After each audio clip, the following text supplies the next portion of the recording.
Okay, this video intends to show how the Verbingo translation management system works with InDesign documents, one of our favorite file formats.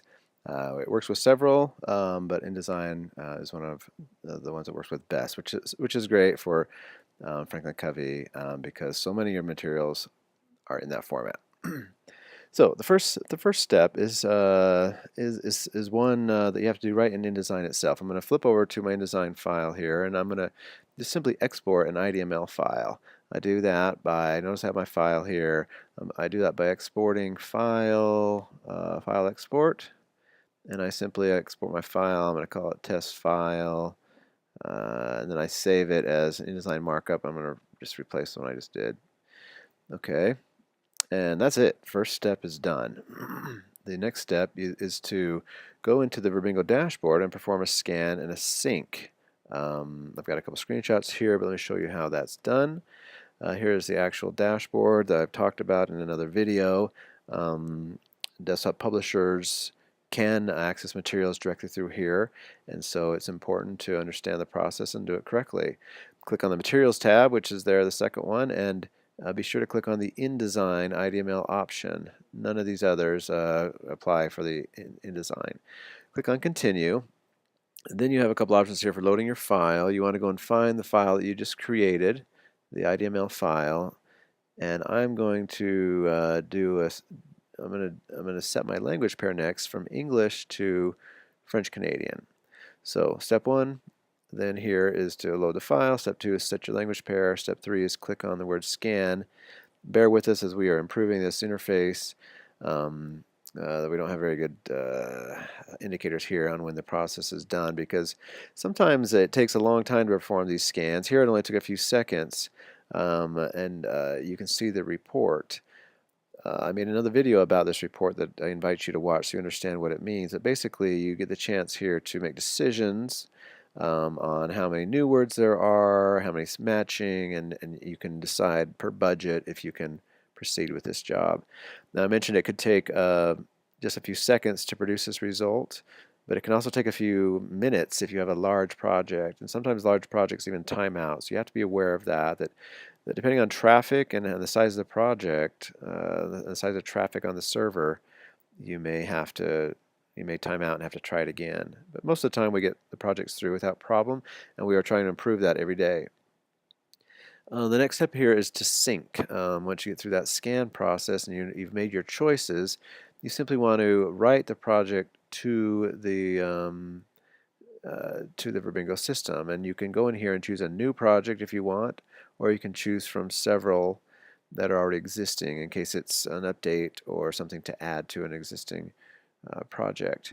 You can also put in the translation deadline, and then you can also put in a PDF file, which is where you'd put the original English source so that the translator could follow it and have proper context and reference.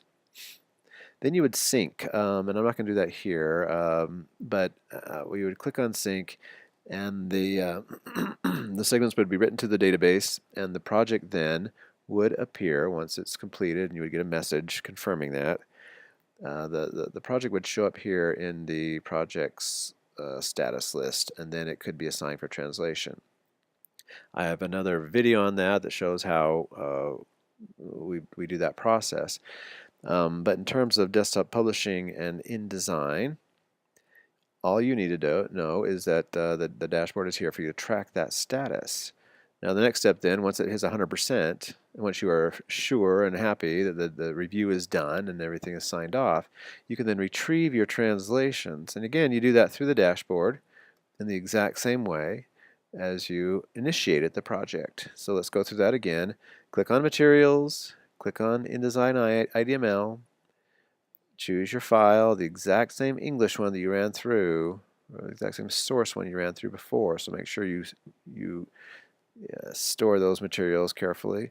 I'm going to run it through the Chinese this time because I know that we have Chinese completed. So I will perform the scan. And again, here it only takes a few seconds. Other projects might take longer.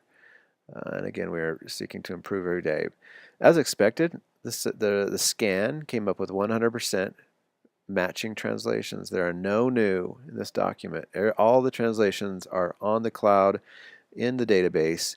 and they are now a place where we can retrieve them by clicking Continue. And again, no new projects, so you simply click on the Sync button.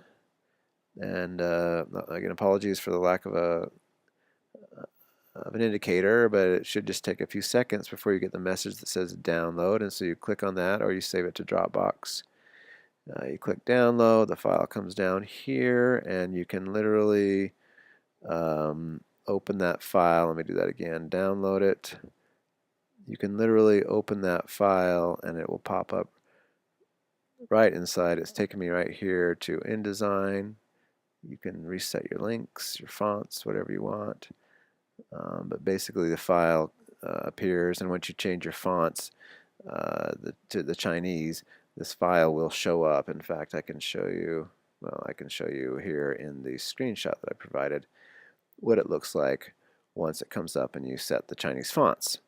What we expect then is 80% desktop publishing complete upon that document. That means the translation has been pulled in for sure, and you get 80% at least of accuracy there. Now, it doesn't mean you're done. You still need to go through and finish it, and that is what you then is the next step. And it's not always pretty. Some of the main issues that we've recognized by employing this process is, again, like I said, large files may time out, but then also IDM files can fragment easily. And what that means, I think, is kind of self-explanatory. But here, for example, is a facilitator guide, and notice how this sentence here, risk involved.